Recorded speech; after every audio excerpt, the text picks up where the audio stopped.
Assalamualaikum warahmatullahi wabarakatuh, and a very good morning to all students. Okay, welcome back to English class with Mr. Fizri. Okay, today is Wednesday, Wednesday, Wednesday, 4th of August 2021. I hope everybody is fine and ready to learn English, okay? Saya harap semua sihat dan bersedia untuk belajar bahasa Inggeris. Okay.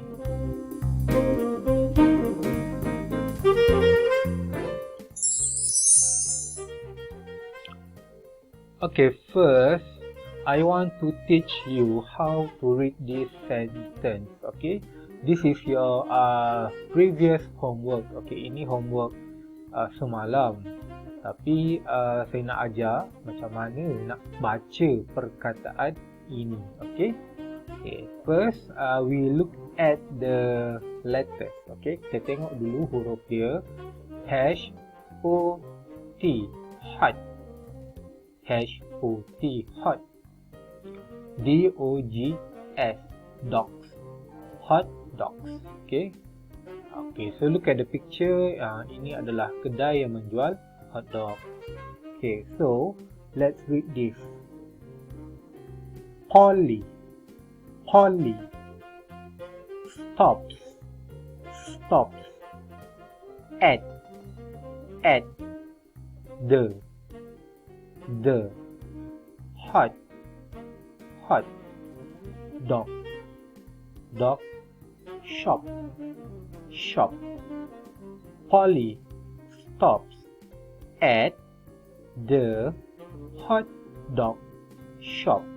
Okay, one more time. Polly stops at the hot dog shop. Okay, bermaksud Polly ini nama, this girl's name is Polly, nama budak perempuan ini. Polly berhenti di kedai hot dog. Okay, so this one ramai yang dah buat. Okay, writing salin saja atas ke bawah. So siapa yang belum buat boleh buat hari ini. Siapa yang dah buat and dah hantar tu very good. Okay, yang penting kena ingat, kena jaga huruf besar dan huruf kecil. Tengok tinggi dan rendah dia. Okay, for today's homework, okay, look at your module. This is on page 84. Muka surat 84 di dalam modul. Okay, first, please write the day here. Tuliskan hari Wednesday and date 4th of August 2021. Okay, read the dialogue, then tick or cross the boxes based on the dialogue. Okay, dia suruh baca dialog dan tandakan right atau pangkah berdasarkan dialog. Okay, so now look at the example. Have we got any apple? Okay, dia tanya, have we got any apple? Kita ada apple tak? No, we haven't. No, we haven't. No, we haven't bermaksud tidak, tak ada. Kita tak ada. So, kalau tak ada, you cross. Cross, pangkah. Cross. Okay, so kalau ada, you tick right. Okay, tanda right kalau ada. Okay, macam mana nak tahu ada atau tak ada? You have to read the dialogue.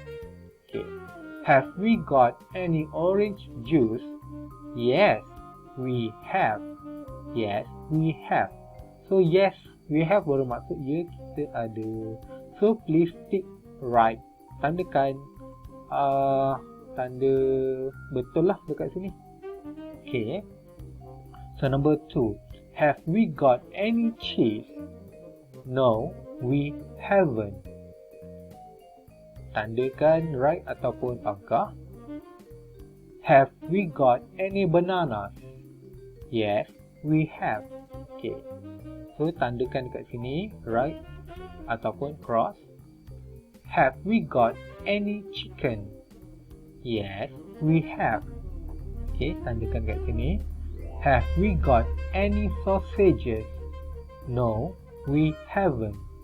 Okay, please tick here. Okay, right atau pangkah. Tick or cross. Sangat simple, very simple. So, and also kalau ada masa, please color the pictures. Okay, because today's homework is very simple. Homework hari ni sangat senang. So, kalau ada banyak masa, boleh warnakan gambar. Okay, so that's all for today. If you have any questions, please WhatsApp Mr. Fizri. Okay, kalau ada apa-apa masalah, boleh WhatsApp dan tanya.